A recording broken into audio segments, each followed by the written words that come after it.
Very few objects in the world can carry the weight that the name compass carries. It is not just a tool, it is the difference between life and death on open water. It is the reason empires were built and the reason others crumbled. It is the silent force behind every great voyage, every colonial conquest, every map ever drawn of this earth. Before the compass, the ocean was a wall, a black, infinite wall that swallowed men whole and gave nothing back. Sailors clung to coastlines like frightened children holding their mother's hand, because the moment they lost sight of land, they lost themselves entirely. The stars guided them at night, but when clouds gathered and storms rose, even the stars disappeared, and the sea did not forgive those who were lost. For thousands of years, humanity stood at the edge of the unknown and dared not take a single step forward. Then, something changed. A small, trembling needle, a piece of iron magnetized by the earth itself. And suddenly, the wall had a door. In this journey, we will do something special. By using advanced artificial intelligence techniques, we have transformed old historical engravings and paintings into vivid, lifelike scenes. This way, you won't just listen to history, you will witness it in its closest possible form. This is the story of the compass. 2,000 years of secrets, wars, discoveries, and ambition, all spinning around a single trembling point: north. Our story begins not at sea, but in the dust of ancient China. It is approximately 200 BC, the height of the Han Dynasty, and China is a civilization that is already ancient by the time Rome is still learning to build roads. In the imperial courts of Emperor Wu, scholars and philosophers obsess over the natural world, not to admire it, but to control it.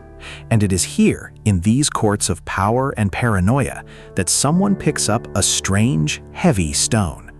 It is called Lodestone, a naturally magnetized rock composed of magnetite forged deep within the Earth's crust over millions of years.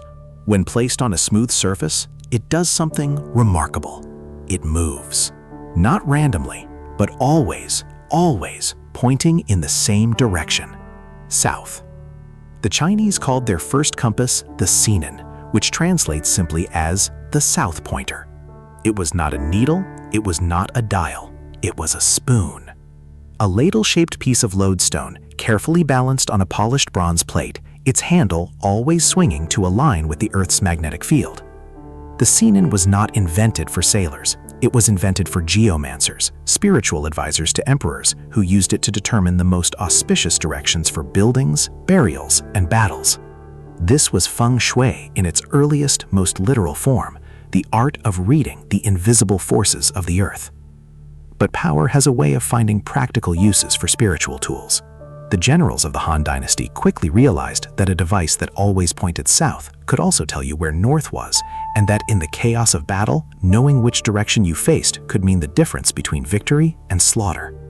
The compass had been born, but it would take nearly 1,000 more years before the world understood what it truly held in its hands. Fast forward to the Tang Dynasty, roughly 850 AD. China is now the most sophisticated civilization on Earth. Its silk roads carry goods from Chang'an to Constantinople. Its ships, massive, multi-decked junks, dominate the South China Sea and the Indian Ocean. And it is on these ships that a new version of the compass is born. Scholars and sailors discovered that a thin iron needle rubbed against a lodestone could absorb its magnetic properties. If you floated this needle on a piece of cork or on a thread of silk, it would do the same thing the Sinan did. It would find north. But now it was portable. Now it could survive a storm. The first written record of a magnetic needle used for navigation appears in a Chinese text from around 1040 AD, written by Shen Kuo, one of the greatest scientists of the Song dynasty. Shen Kuo was a man 3 centuries ahead of his time. He described not only the magnetic needle, but something even more astonishing. He noted that the needle did not point to true north, but to a slightly different point. He had discovered magnetic declination, the difference between magnetic north and geographic north, a discovery that European scientists would not make until 500 years later. By the year 1100, Chinese merchant vessels were navigating the open ocean at night, in storms, in fog, guided by nothing but a needle floating in a bowl of water. The ocean was no longer a wall, it was a road. The Silk Road was not only a road for silk, it was a road for ideas. And somewhere along the vast trading networks that connected Song Dynasty China to the Arab world, the secret of the magnetic compass made its journey west. Arab merchants and sailors, the undisputed masters of the Indian Ocean for centuries, encountered the Chinese compass and immediately recognized its power. By the late 1100s, Arab navigators were using magnetic needles to guide their dhows across the Arabian Sea. The great Arab geographer Muhammad al-Idrisi, working at the court of King Roger II of Sicily, was crafting maps of a world that was rapidly expanding. Al-Idrisi's maps were revolutionary. They placed south at the top, which disoriented European viewers, but they captured trade routes, coastlines, and sea paths with an accuracy that would not be matched in Europe for centuries. The Islamic world was not merely passing the compass along, it was improving it. Arab scientists began mounting the needle on a pivot, eliminating the need for water, and placing it inside a graduated circle to give it directional readings. The compass was becoming an instrument, and it was heading toward a continent that desperately needed it. The year is 1187 AD. In the city of Jerusalem, the great Muslim general Saladin has just crushed the Crusader army at the Battle of Hattin. The Holy Land is falling. And across the Mediterranean, Christian Europe is in crisis. The Crusades, those centuries of bloody, exhausting, religiously driven warfare, had one unintended consequence. They forced Europeans to learn how to sail. Not just along coastlines, but across open water, through the unpredictable Mediterranean to reach the shores of the Levant. And it is in this crucible of desperate necessity that the compass arrives in European hands. The first European written record of the magnetic compass comes from an English monk named Alexander Neckham in the year 1190 AD. In his work De Naturis Rerum, on the natures of things, Neckham casually mentions that sailors use a magnetic needle mounted on a stick to find north when the stars are hidden. He writes about it as if it were already common knowledge, which means the compass had been spreading quietly through European ports for years before anyone thought to write it down. The sailors of Genoa and Venice, the two great maritime republics that controlled Mediterranean trade, seized on the compass with extraordinary speed. Genoese merchants were using it regularly by 1250. By 1300, the compass card had been invented, a round dial with the cardinal directions marked on it, placed beneath the needle to give instant, readable orientation. This was the compass as we would recognize it today. And it had arrived at exactly the right moment, because Europe was about to embark on the greatest age of exploration the world had ever seen. In a wind-swept fortress at the southwestern tip of Portugal, a place called Sagres, where the Atlantic winds never stop howling, a man is building a school. His name is Prince Henry of Portugal, and history will remember him as Henry the Navigator. Henry himself never sailed far, but he gathered around him the greatest cartographers, astronomers, and sailors of his age, and he sent them south, into the unknown, year after year, decade after decade. His mission was simple and terrifying in its ambition: find a sea route to the spices of Asia, bypass the Arab merchants who controlled the overland routes, make Portugal the richest nation on earth. And it was the compass that made it possible. Portuguese sailors pushed further down the African coast than any European had ever gone, further than any record, any map, any story. They sailed past the equator, into the southern hemisphere, where the familiar stars of the north disappeared below the horizon and new constellations rose to replace them. And still the compass worked. Still the needle trembled and found its north. In 1488, Bartolomeo Diaz sailed his small fleet into one of the worst storms in recorded sailing history.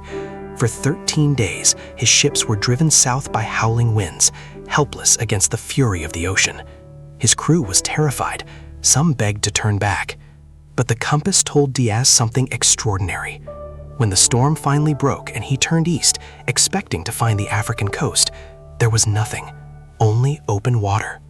He had been blown around the southern tip of Africa without knowing it. He had rounded the Cape of Good Hope. The road to Asia was open, and it had been found by a man who trusted a needle. Now the world accelerates.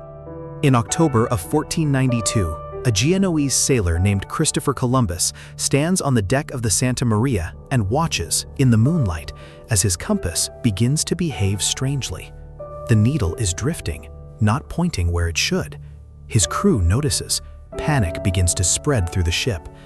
Columbus, unwilling to let fear swallow his voyage, keeps the true readings secret from the crew. He adjusts his logs, he reassures his men. He sails on. What Columbus had encountered and what he could not explain was magnetic declination, the same phenomenon that Shen Kuo had described in China 4 centuries earlier. As the Santa Maria crossed the Atlantic, it moved through zones where the Earth's magnetic field shifted the compass reading slightly away from true north. Columbus was sailing blind into the unknown, trusting a needle he did not fully understand, across an ocean no European had ever crossed. And on October 12, 1492, land. Not Asia, something else entirely. A new world. 5 years later, in 1497, Vasco da Gama left Lisbon with 4 ships and a destination that Columbus had failed to reach: India. Da Gama sailed south around the Cape of Good Hope, Diaz's Cape, and then north and east across the Indian Ocean. He arrived in Calicut, India in May 1498. The spice route was open. Portugal would become an empire overnight. And then, the final act. In 1519, a Portuguese navigator named Ferdinand Magellan left Spain with 5 ships and a plan so audacious it was almost insane. Sail west. Keep sailing west. Go all the way around the world. 3 years later, in 1522, 1 ship returned. Just 1. Of the 270 men who had left Spain, only 18 came home. Magellan himself was dead, killed in a battle in the Philippines. But the ship, the Victoria, had done it. It had circumnavigated the globe, and every mile of that impossible journey had been tracked by a compass. For all the voyages it had enabled, no one truly understood why the compass worked. Why did the needle point north? What invisible force was pulling it? For centuries, sailors had their theories. Some believed there was a magnetic mountain at the North Pole, a vast island of Lodestone that pulled all needles toward it. Others thought the North Star itself was magnetic. Some believed angels guided the needle. The truth was stranger and more magnificent than any of these. In the year 1600, an English physician named William Gilbert published a book that would change science forever. It was called De Magnet, On the Magnet, and in it, Gilbert revealed something astonishing. The Earth itself is a magnet, not a mountain, not a star, not an angel. The entire planet, its iron core, 6,400 kilometers below your feet, is a giant, slow, spinning magnet that generates a magnetic field stretching far out into space. And the compass needle does not point north because of anything on the Earth. It points north because of what the Earth is. Gilbert was the first person to conduct systematic experiments in the field we now call physics. De Magnet is considered one of the founding documents of modern science, and Queen Elizabeth I, who had made England a naval power, reportedly kept a copy of it. The 18th century belongs to the compass and to the British Empire. With the most advanced navigational tools in the world, Britain sends its ships to every corner of the globe. And no voyage embodies this age of scientific exploration better than those of Captain James Cook. Between 1768 and 1779, Cook made 3 voyages into the Pacific, charting coastlines, mapping islands, observing the transit of Venus, making contact with peoples no European had ever met. He mapped New Zealand, the eastern coast of Australia, Hawaii, and vast stretches of the Pacific with a precision that stunned the world. His tools were a chronometer, a precise clock that allowed longitude to be calculated, and his compass. Together, these 2 instruments turned the world's largest ocean from an unknowable void into a mapped, navigable, ownable space. But the compass had a shadow side, because every chart Cook drew, every coastline he mapped, every island he named became a target. For the colonial empires of Britain, France, Spain, and the Netherlands, a mapped world was a conquerable world. The compass had opened the age of discovery. Now it was fueling the age of empire. And with empire came everything that word implies: slavery, displacement, disease, resistance, revolution.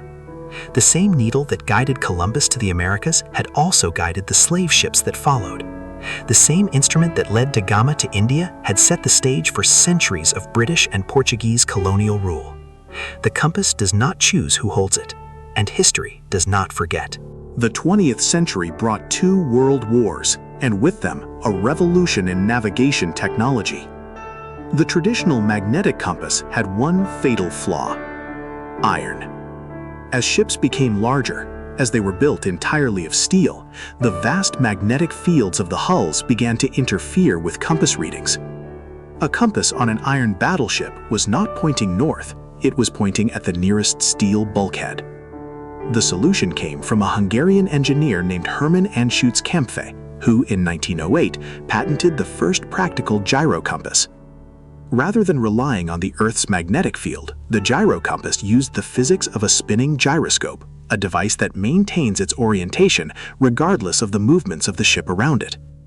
Point it at north, and it stays pointing at north. No iron interference, no magnetic declination, no storms that could throw it off. The gyrocompass transformed naval warfare. German U-boats used it to navigate blind beneath the Atlantic. Allied warships used it to maintain course through storms and fog. Fighter planes, then bombers, then intercontinental missiles were all guided by gyroscopic principles that traced directly back to the ancient question of how do we find north. The compass was no longer just a sailor's tool. It was the nervous system of modern warfare. And now, here we are, the 21st century. You carry a device in your pocket that can tell you where you are on Earth to within 3 meters, using a network of 31 satellites orbiting 20,000 kilometers above your head. GPS has replaced the compass, or so it seems. But here is the truth. Every GPS system in the world is backed up by a compass. Every smartphone contains a digital magnetometer, a microcompass that orients your maps, guides your navigation apps, and tells your device which way is north. When GPS signals fail, in tunnels, underwater, in areas of dense interference, it is still the compass that saves you. And there is something else. Something that few people know. The Earth's magnetic north is moving. Right now, at this very moment, the magnetic North Pole is drifting across the Arctic at a speed of roughly 50 kilometers per year, faster than at any point in recorded history. Scientists believe we may be in the early stages of a geomagnetic reversal, a process where the Earth's magnetic poles flip entirely. North becomes south, south becomes north. It has happened before, hundreds of times in Earth's 4.5 billion year history. And when it happens again, every compass on Earth will need to be recalibrated. The needle, that tiny, trembling needle, will have to learn a new north, just as humanity 2,000 years ago had to learn it for the first time. This is the story of the compass. From a polished bronze plate in the court of a Han Dynasty emperor, to the heaving deck of Magellan's Victoria as it limped back into the harbor at Sanlúcar de Barrameda, to the gyroscopes buried inside nuclear submarines, to the magnetometer chip inside the phone in your hand. It is a story of curiosity, of humans who refused to accept that the world ended at the horizon. It is a story of courage, of sailors who trusted a trembling needle with their lives on waters no one had ever survived. It is a story of ambition, of empires built on the simple knowledge of which way was north. And it is a story of humility, because the compass did not belong to any one civilization. It was Chinese, it was Arab, it was European. It was human. The next time you open a map, the next time your phone guides you through an unfamiliar city, the next time you look up at the night sky and try to find north, remember the polished spoon on a bronze plate. Remember the cook on a Song Dynasty junk floating a needle in a bowl of water. Remember Bartolomeu Diaz, battered and lost in a storm at the bottom of the world, trusting a needle. Remember that every journey you have ever taken, every road, every sea, every sky, was made possible by someone, somewhere, a very long time ago, who looked at a small piece of iron and asked, "Why does it always point north?" See you in the past.